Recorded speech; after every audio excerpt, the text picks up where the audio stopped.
तो hello dear student, finally अभी just दोस्तों 2 मिनट पहले आपका हमें मिल चुका है एमपी बोर्ड अर्धवार्षिक परीक्षा कक्षा 8वीं 2023-24 विषय हिंदी का आपका 101% आपका रियल क्वेश्चन पेपर दोस्तों, जो कि आप लोग देख सकते हैं। साथ में उत्तर पुस्तिका के साथ आपको इसी वीडियो में कंप्लीट सोल्यूशन के साथ आपको बताने वाला हूँ। वीडियो को आप लोग पूरा कंप्लीट तक जरूर देख लीजिए दोस्तों, क्योंकि आज आपका यही क्वेश्चन पेपर आपको आपकी स्कूल में देखने को मिलने वाला है, जो कि आप लोग देख सकते हैं दोस्तों। बहुविकल्पी प्रश्न का उत्तर आपको 1 से 5 तक की आपके यहाँ किससे लिखना है, फिर आपको जो रिक्त स्थान आपका 6 से 10 तक के उत्तर आपको यहाँ पर लिखना है। तो वीडियो को आप लोग पूरा कंप्लीट तक जरूर देख लीजिए दोस्तों, क्योंकि आपको इसी वीडियो में सभी प्रश्नों का फुल कंप्लीट सॉल्यूशन के साथ आपको बताने वाला हूँ। आपके एक एक प्रश्न का फुल सॉल्यूशन आपको इसी वीडियो में बताया जाएगा। तो चलिए अपने समय को न बर्बाद करते हुए आपके इस क्वेश्चन पेपर के सभी प्रश्नों को सॉल्व करके देख लेते हैं। तो दोस्तों आप लोग देख सकते हैं कि इसमें हमारा सबसे पहला प्रश्न नंबर 1 आता है, जिसमें आपका पूछा गया कि सही विकल्प को चुनकर लिखें, जो कि आपका 5 नंबर का है। प्रत्येक प्रश्न के लिए आपको 1 अंक मिलेगा। तो इसमें हमारा पहला क्वेश्चन आता है, मध्य प्रदेश में सांची का स्तूप कहाँ स्थित है। इसमें आपको 4 विकल्प दिए दोस्तों। पहला ग्वालियर, दूसरा विदिशा, तीसरा जबलपुर, चौथा इंदौर। पहले खोजेगा मध्य प्रदेश में सांची का स्तूप विदिशा में स्थित है। कहाँ? विदिशा में। 2 में आते काव्य की शोभा बढ़ाने वाले शब्दों को क्या कहते हैं। दूसरे को हो जाएगा अलंकार। क्या? अलंकार। 3 में आता है कि करुण रस का स्थायी भाव है। तीसरे को हो जाएगा दोस्तों शोक। क्या है? शोक है। तीसरे का आपका दूसरा नंबर शोक हो जाएगा। 4 में संचारी भावों की संख्या होती है। चौथे को हो जाएगा दोस्तों 33 होती है। कितनी? 33 होती है। तो 5 में आता है कि पुत्र के प्रति माता के प्रेम को क्या कहते हैं। इसका हो जाएगा वात्सल्य। क्या कहते हैं? वात्सल्य। तो फिर आपका प्रश्न नंबर आपका 2 आता है, जिसमें आपका पूछा गया रिक्त स्थानों की पूर्ति के, जो कि आपसे 5 नंबर की ये भी पूछेगी दोस्तों। तो इसमें हमारा पहला प्रश्न आता है, पाटिलपुत्र नगर ... के अध्ययन के लिए मशहूर था। पहले खोजेगा ज्योतिष अध्ययन। क्या? ज्योतिषों के अध्ययन के लिए काफ़ी मशहूर था। पहले खोजेगा पाटिलपुत्र नगर ज्योतिषों के अध्ययन के लिए मशहूर था। 2 में है मुंडा जनजाति में सिंह ... का अर्थ है। इसका हो जाएगा दोस्तों सूर्य। किसका अर्थ है? सूर्य का अर्थ है। 3 में आता है कहा जाता है कि ऋषि ने भेड़ा घाट में तपस्या की थी। 4 में आता है शब्द सुने सबको ... सबे सुहावन। चौथे को हो जाएगा शब्द सुने सबको कोकिला सबे सुहावन। चौथे का कोकिला हो जाएगा। 5 में आता है बहुत अधिक फूल खिलने के कारण पटना का नाम क्या था। तो आपका जो 5वें खोज है दोस्तों, बहुत अधिक फूल खिलने के कारण पटना का एक नाम दूसरा भी था, कुसुमपुर। क्या? कुसुमपुर। तो आपका 5वें का कुसुमपुर हो जाएगा। तो आप लोग सभी प्रश्नों को एक एक करके कॉपी पर जरूर सॉल्व कर लीजिए दोस्तों। आपका यही क्वेश्चन पेपर आपको आपकी स्कूल में देखने को मिलने वाला आपका ये 101% आपका रियल क्वेश्चन पेपर है।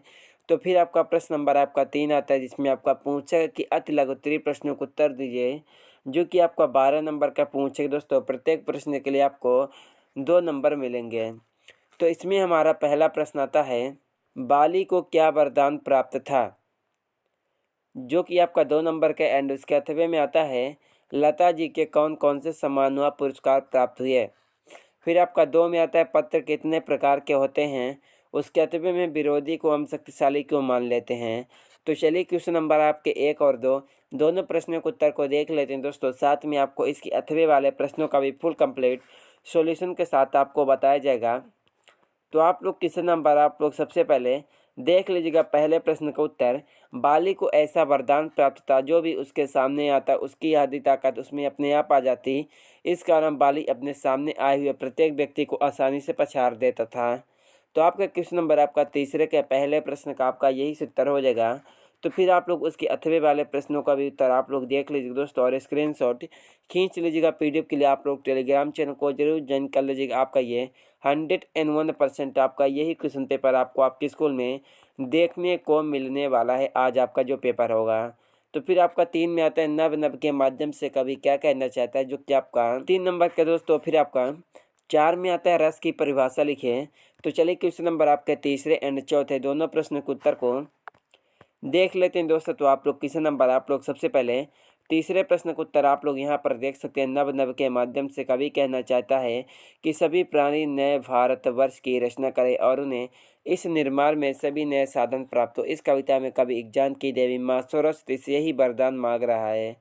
फिर आप लोग क्वेश्चन नंबर आप लोग 4 के उत्तर आप लोग यहाँ पर देख सकते हैं दोस्तों। तो आप लोग क्वेश्चन नंबर आप लोग चौथे प्रश्न के उत्तर का स्क्रीनशॉट खींच लीजिएगा। तो आप लोग क्वेश्चन नंबर आप लोग दूसरे प्रश्न के उत्तर का स्क्रीनशॉट खींच लीजिएगा कि पत्र दो प्रकार के होते हैं, पहला औपचारिक, दूसरा अनौपचारिक। फिर आपको आता है प्रश्न नंबर आपका 5, जिसमें आपको पूछेगा कि मूल्यांकन का आधार क्या होना चाहिए, बताइए। 6 में आता है सरदार पटेल को लौह पुरुष क्यों कहा जाता है। तो चलिए क्वेश्चन नंबर आपके 5वें और 6ठे दोनों प्रश्नों के उत्तर को देख लेते हैं दोस्तों। तो आप लोग क्वेश्चन नंबर आप लोग 5वें प्रश्न का उत्तर आप लोग यहाँ पर देख सकते हैं।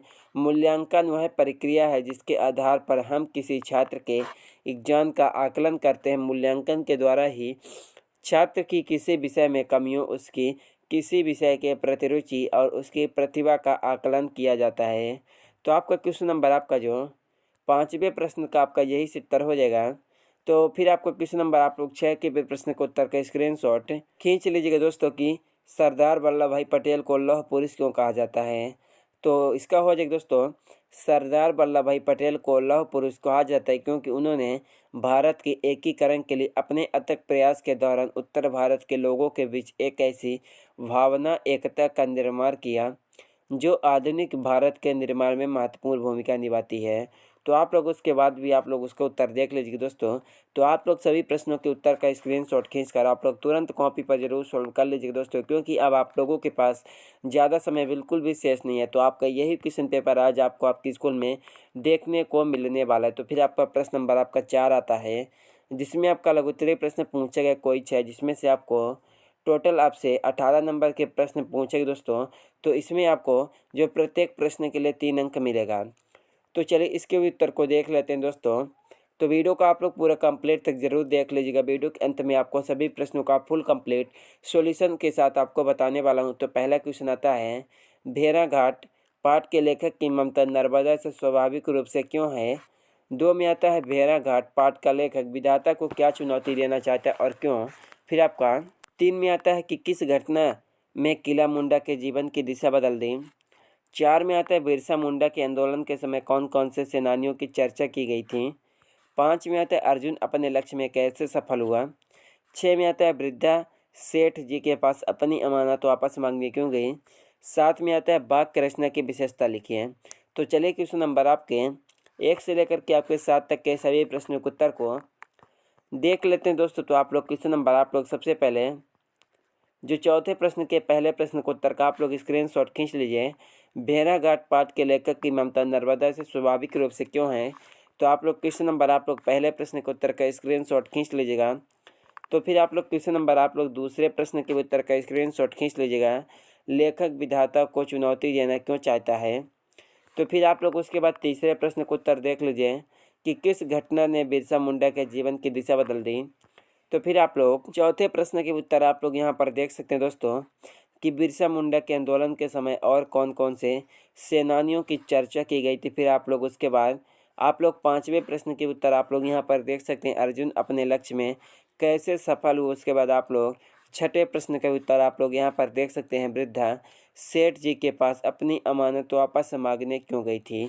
तो आप लोग सभी प्रश्नों को उत्तर का स्क्रीनशॉट खींच लीजिए दोस्तों। पीडीएफ के लिए आप लोग टेलीग्राम चैनल को जरूर ज्वाइन कर लीजिएगा। आपका यही क्वेश्चन पेपर आपको आपके स्कूल में देखने को मिलने वाला है। तो फिर आपका प्रश्न नंबर आपका 7 आता है, जिसमें आपका पूछेगा कि वाक्य रचना की विशेषता बताइए। सॉरी आपका, तो आप लोग क्वेश्चन नंबर आप लोग 7वें प्रश्न के उत्तर का स्क्रीनशॉट खींच लीजिएगा, वाक्य रचना की विशेषताएं क्या होगी। तो आप लोग सभी प्रश्नों को उत्तर का स्क्रीनशॉट खींच लीजिएगा और आप लोग तुरंत कॉपी पर भी इसको ज़रूर सॉल्व कर लीजिएगा, क्योंकि आपका यही क्वेश्चन पेपर आपको आज आपके स्कूल में देखने को मिलने वाला है। तो फिर आपका प्रश्न नंबर 5 आता है, जिसमें आपका पूछा गया दोस्तों दीर्घ उत्तरीय प्रश्न को उत्तर दीजिए कोई 4। तो इसमें हमारा क्वेश्चन नंबर 5 में आता है, नाव रहे पागल हो थाली दे दे चल दल का भावार्थ स्पष्ट कीजिए। 2 में आता है, सावन मन भावन क्यों लगने से लगता है। 3 में आता है कि प्राण जाए पर वृक्ष न जाए, पाठ का मुख्य संदेश अपने शब्दों में लिखिए। साथ में आपको इसी वीडियो में अथवे वाले प्रश्नों का भी फुल कंप्लीट सोल्यूशन के साथ आपको बताने वाला हूँ। तो फिर आपका 4 में आता है कि आपके आसपास की कोई प्रसिद्ध एक नदी तथा उसके आसपास का वर्णन अपने शब्दों में करना है। फिर आपका 5 निम्नलिखित पंक्तियों को ध्यान से पढ़कर प्रश्नों को उत्तर देना है। फिर आपका 6 में आता है कि भारतवर्ष में प्रचलित संवत सन आदि की सूची बनाइए। फिर आपका 7 में आता है कि गिरधर कवि कुंडलिया पढ़कर आपके मन में जो भी विचार उत्पन्न हुए हैं तो उन्हें अपने शब्दों में लिखिए। 8 में है वृक्ष से लाभ विषय पर आपको एक निबंध लिखना है। तो चलिए क्वेश्चन नंबर आपके इन सभी प्रश्नों के उत्तर को देख लेते हैं दोस्तों। तो आप लोग क्वेश्चन नंबर आप लोग सबसे पहले 5वें के पहले प्रश्न का उत्तर आप लोग यहाँ पर देख सकते हैं दोस्तों। नाच रहे पागल हो थाली दे दे चल दल का भावार्थ। फिर आप लोग उसके 8वें वाले प्रश्न के उत्तर का स्क्रीनशॉट खींच लीजिएगा। तो फिर आप लोग क्वेश्चन नंबर आप लोग दूसरे प्रश्न के उत्तर का स्क्रीनशॉट खींच लीजिए। सावन मन भावन क्यों लगने से लगता है। फिर आप लोग दूसरे प्रश्न के 8वें वाले प्रश्न के उत्तर का स्क्रीनशॉट खींच लीजिए। फिर आप लोग क्वेश्चन नंबर तीसरे प्रश्न के उत्तर का स्क्रीनशॉट खींच लीजिएगा कि प्राण जाए पर वृक्ष न जाए पाठ का मुख्य संदेश। उसके बाद आप लोग क्वेश्चन नंबर तीसरे के 8वें प्रश्न के उत्तर का आप लोग स्क्रीनशॉट खींच लीजिएगा। याचक और दाता की कहानी। तो फिर आप लोग क्वेश्चन नंबर आप लोग चौथे प्रश्न के उत्तर का स्क्रीनशॉट खींच लीजिएगा। तो उसके बाद आप लोग क्वेश्चन नंबर आप लोग चौथे के 8वें प्रश्न के उत्तर का स्क्रीनशॉट खींच लीजिएगा। तो फिर आप लोग क्वेश्चन नंबर आप लोग उसके बाद 5वें प्रश्न के उत्तर को स्क्रीनशॉट खींच लीजिए दोस्तों। फिर आप लोग क्वेश्चन नंबर आप लोग 5वें के 8वें प्रश्न के उत्तर के स्क्रीनशॉट खींच लीजिए। तो फिर आप लोग क्वेश्चन नंबर आप लोग 6 प्रश्न के उत्तर आप लोग यहाँ पर देख सकते हैं। भारतवर्ष में प्रचलित संवत सन आदि की सूची। तो आपको क्वेश्चन नंबर आपको 7 और 8 इन दोनों प्रश्नों को उत्तर छात्र स्वयं करेंगे। तो आप लोग इसे अपनी इच्छा अनुसार भी आप लोग लिख सकते हैं। तो आज की इस वीडियो में बस इतना ही दोस्तों। चलिए मिलते हैं किसी अगले वीडियो में। आपका यही क्वेश्चन पेपर आज आपको आपके स्कूल में देखने को मिलने वाला है। पीडीएफ के लिए टेलीग्राम चैनल को जरूर ज्वाइन कर लीजिएगा। चलिए मिलते हैं किसी अगले वीडियो में।